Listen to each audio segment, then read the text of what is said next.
சிங்கப்பூரில் நடைபெற்ற உலக அக்வாட்டிக்ஸ் மாஸ்டர்ஸ் சாம்பியன்ஷிப் போட்டியில் வெண்கலப் பதக்கம் வென்று நாடு திரும்பிய தமிழக வீரருக்கு உற்சாக வரவேற்பு அளிக்கப்பட்டது. சிங்கப்பூரில் 2025ஆம் ஆண்டுக்கான உலக அக்வாட்டிக்ஸ் மாஸ்டர்ஸ் சாம்பியன்ஷிப் போட்டி நடைபெற்றது.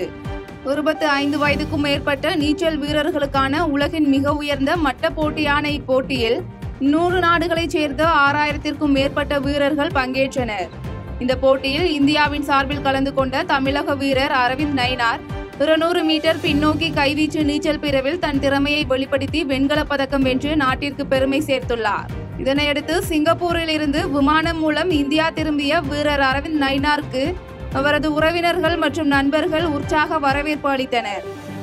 கரண்ட் ஒலிம்பியன்ஸ், எக்ஸ் ஒலிம்பியன்ஸ் எல்லாருமே என்னோட ஏஜ் கேட்டகரியில் பார்ட்டிசிபேட் பண்ணியிருந்தாங்க. அண்ட் இந்த ஏஜ் கேட்டகரியில் வெயிட் பண்ண ஒரே இந்தியன் ஸ்விம்மர் நான் தான் சொல்றதுக்கு ரொம்ப பெருமையா இருக்கு. மணலி அருகே நடைபெற்ற உங்களுடன் ஸ்டாலின் திட்ட முகாமை பார்வையிட்ட சட்டமன்ற உறுப்பினர் KP சங்கர் தீர்வு காணப்பட்ட கோரிக்கைகளின் பயனாளிகளுக்கு சான்றிதழ் வழங்கினார். சென்னை மணலி திருவொற்றியூர் மத்திய பகுதி 18வது வார்டில் உங்களுடன் ஸ்டாலின் திட்ட முகாம் நடைபெற்றது. இதில் 43 துறைகளிலும் பொதுமக்கள் தங்கள் குறைகளை மனுக்களாக வழங்கினர். இந்நிகழ்வில் கலந்து கொண்ட திருவொற்றியூர் சட்டமன்ற உறுப்பினர் KP சங்கர் முகாமை பார்வையிட்டு உடனடியாக தீர்வு காணப்பட்ட கோரிக்கைகளுக்கான சான்றிதழ்களை பயனாளிகளுக்கு வழங்கினார். இந்த முகாமில் திருவொற்றியூர் மத்திய பகுதி செயலாளரும் மண்டல தலைவருமான AV ஆறுமுகம், 18வது வட்டக்கழக செயலாளர் சாலை கணேசன், மாநகராட்சி மண்டல அலுவலர் தேவேந்திரன் மற்றும் முருகபாலாஜி உள்ளிட்ட மின்சார வாரிய அதிகாரிகள் மற்றும் காவல்துறையினர் என பலர் கலந்து கொண்டனர். தாமரைப்பாளையம் அருகே அதிவேகத்தில் வந்த கார் கட்டுப்பாட்டை இழந்து சாலையின் ஓரமாக நின்று கொண்டிருந்தவர் மீது மோதி விபத்து ஏற்படுத்திய CCTV காட்சிகள் வெளியாகி பரபரப்பை ஏற்படுத்தியுள்ளது. கரூர் மாவட்டம் கடூர் தாலுகாவைச் சேர்ந்தவர் வைரமுத்து. இவர் தனது சொகுசு கார் மூலம் ஈரோட்டில் இருந்து கரூர் நோக்கி அதிவேகமாக சென்று கொண்டிருந்துள்ளார். அப்போது சிவகிரி தாமரைப்பாளையம் அருகே சென்ற கார் வைரமுத்துவின் கட்டுப்பாட்டை இழந்து சாலையின் ஓரமாக நின்று கொண்டிருந்த நபரின் மீது விபத்துக்குள்ளானது. இந்த விபத்தில் சாலையோரம் நின்று கொண்டிருந்த சிவகிரி கொல்லங்கோயில் பகுதியைச் சேர்ந்த கணேசன் என்பவர் படுகாயமடைந்தார். இதனையடுத்து படுகாயமடைந்த கணேசனை அருகில் இருந்தவர்கள் மீட்டு ஆம்புலன்ஸ் மூலம் மருத்துவமனைக்கு அனுப்பி வைத்தனர். தொடர்ந்து விபத்து குறித்து கொடுமுடி போலீசார் வழக்கு பதிவு செய்து விசாரணை மேற்கொண்டு வருகின்றனர். கம்பன் விழாவில் கலந்து கொண்ட வைரமுத்து பகவான் ராமனை பைத்தியக்காரன் என்று இழிவுபடுத்தி பேசியது தொடர்பாக இந்து மக்கள் கட்சி சார்பில் தமிழகம் முழுவதும் புகார் மனு அளிக்கப்பட்டுள்ளது என்று இந்து மக்கள் கட்சி தலைவர் அர்ஜுன் சம்பத் தெரிவித்துள்ளார். கரூர் மாவட்டம் மலைக்கோவிலூர் பகுதியில் இந்து மக்கள் கட்சி நிர்வாகிகள் செயற்குழு கூட்டம் கட்சி தலைவர் அர்ஜுன் சம்பத் தலைமையில் நடைபெற்றது.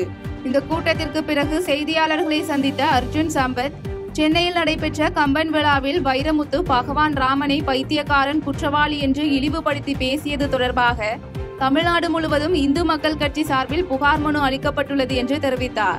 மேலும் வரும் 19ஆம் தேதி அமெரிக்கா நிறுவனங்களை புறக்கணிக்க வலியுறுத்தியும் அமைச்சர் பொன்முடி சைன வைணவ சமயங்களை இழிவுபடுத்தி பேசிய விஷயத்தில் காவல்துறை பொன்முடிக்கு சாதகமாக செயல்பட்டதை கண்டித்தும் சென்னையில் ஆர்ப்பாட்டம் நடைபெறப் போவதாக தெரிவித்தார்.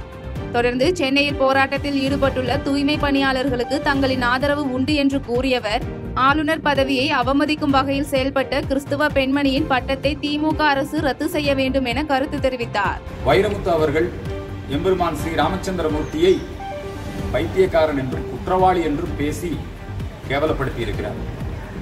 தமிழ்நாடு முழுக்க இதற்காக இந்து மக்கள் கட்சியின் சார்பிலே கண்டன நிகழ்ச்சிகளும் அவர் மீது நடவடிக்கை எடுக்க கோரி புகார் கொடுக்கக்கூடிய நிகழ்வுகளும் தமிழகம் முழுக்க நடைபெற்றுக் கொண்டிருக்கிறது. செஞ்சி அருகே நீதிமன்றத்தில் நிலுவையில் உள்ள வழக்கு குறித்து ஜமாத் பேச்சுவார்த்தைக்கு வர மறுத்த முதியவர் மீது தாக்குதல் நடத்த முயற்சித்த திமுக ஊராட்சி மன்ற தலைவர் மற்றும் அவரது உறவினர்கள் மீது காவல் நிலையத்தில் புகார் அளிக்கப்பட்டுள்ளது.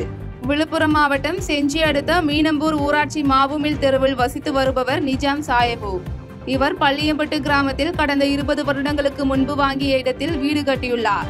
அந்த இடத்தை அபகரிக்க முகமது பாஷா என்பவரும் அவரது குடும்பத்தினரும் முயற்சி செய்த நிலையில் செஞ்சி சார்பு நீதிமன்றத்தில் நிஜாம் சாயபு வழக்கு தொடர்ந்தார். இதனிடையே முகமது பாஷா உயிரிழந்ததை தொடர்ந்து முகமது பாஷாவின் உறவினர் மீனம்பூர் திமுக ஊராட்சி மன்ற தலைவர் முன்வர் பாஷா சொத்து தொடர்பாக ஜமாத் பேச்சுவார்த்தைக்கு வரும்படி நிஜாம் சாயபுவை வற்புறுத்தியுள்ளார். ஜமாத் பேச்சுவார்த்தைக்கு வர முடியாது என்று நிஜாம் சாயபு கூறியதால் ஆத்திரமடைந்த முன்வர் பாஷா தனது உறவினர்கள் கவுஷ் பாஷா, மாமூத் ஹுசேன், நியாத் அகமத் உள்ளிட்ட 8 பேருடன் பிரச்சினைக்குரிய வீட்டின் சுற்றுச்சுவரை ஜேசிபி வாகனம் மூலம் இடித்துள்ளார். இதை தட்டி கேட்ட முதியவர் நிஜாம் சாயிபுவிற்கு முன்வர் பாஷா மற்றும் அவரது உறவினர்கள் கொலை மிரட்டல் விடுத்த நிலையில் பாதிக்கப்பட்ட நிஜாம் சாயிபு இதுகுறித்து செஞ்சி காவல் நிலையத்தில் புகார் அளித்தார். இதனைத் தொடர்ந்து செய்தியாளர்களிடம் பேசிய நிஜாம் சாயிபு, ஊராட்சி மன்ற தலைவர் முன்வர் பாஷா மற்றும் அவரது உறவினர்கள் தன்னை கொலை செய்யும் நோக்கத்தோடு அராஜகத்தில் ஈடுபடுவதால் தனது உயிருக்கு பாதுகாப்பு வழங்கும்படியும் முன்வர் பாஷா மீது நீதிமன்ற அவமதிப்பு வழக்கு பதிவு செய்ய வேண்டும் எனவும் புகார் அளித்ததாக தெரிவித்துள்ளார். ஐயா கிட்ட கம்ப்ளைண்ட் கொடுத்துட்டு நீ உயிருக்கு பாதுகாப்பு வேணும், அதுக்காக நீங்க தான் காவல் எனக்கு பாதுகாப்பு தரணும் அப்படின்னு சொல்லி குத்திட்டு வரேன் சார். மது பாட்டிலுக்கு 10 ரூபாய் சேர்த்து கூடுதலாக விற்பதால் வருடத்திற்கு திமுக அரசுக்கு 5400 கோடிக்கு மேல் கிடைப்பதாக எடப்பாடி பழனிசாமி தெரிவித்துள்ளார்.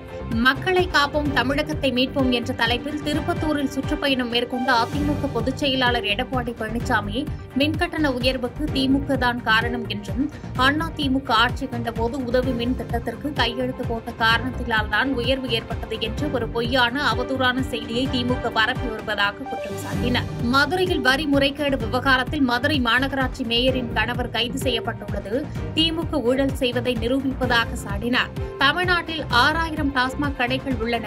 ஒரு மது பாட்டிலுக்கு 10 ரூபாய் அதிகம் வைத்து விற்பதால் வருடத்திற்கு திமுகவிற்கு 5400 கோடி செல்கிறது என்று குற்றம் சாட்டிய அவர், திமுகவின் நோக்கமே கலெக்ஷன், கரெக்ஷன், கமிஷன் என்று கூறினார். இந்த சுற்றுப்பயணத்தில் முன்னாள் அமைச்சர் KC வீரமணி, ராஜ்யசபா MP தம்பிதுரை உள்ளிட்ட நிர்வாகிகள் இருந்தனர். இளையான்குடி அருகே நடைபெற்ற உங்களுடன் ஸ்டாலின் திட்ட முகாமில் மானாமதுரை சட்டமன்ற உறுப்பினர் தமிழரசி ரவிக்குமார் பங்கேற்று சிறப்பித்தார். சிவகங்கை மாவட்டம் கோட்டையூரில் நடைபெற்ற உங்களுடன் ஸ்டாலின் திட்ட முகாமில் சுற்றுவட்டாரத்தை சேர்ந்த 800க்கும் மேற்பட்டவர்கள் கலந்து கொண்டு கோரிக்கை மனுக்களை வழங்கினர். இந்த முகாமில் சட்டமன்ற உறுப்பினர் தமிழரசி ரவிக்குமார் கலந்து கொண்டு பொதுமக்களிடம் கோரிக்கை மனுக்கள் பெற்றுக் கொண்டார்.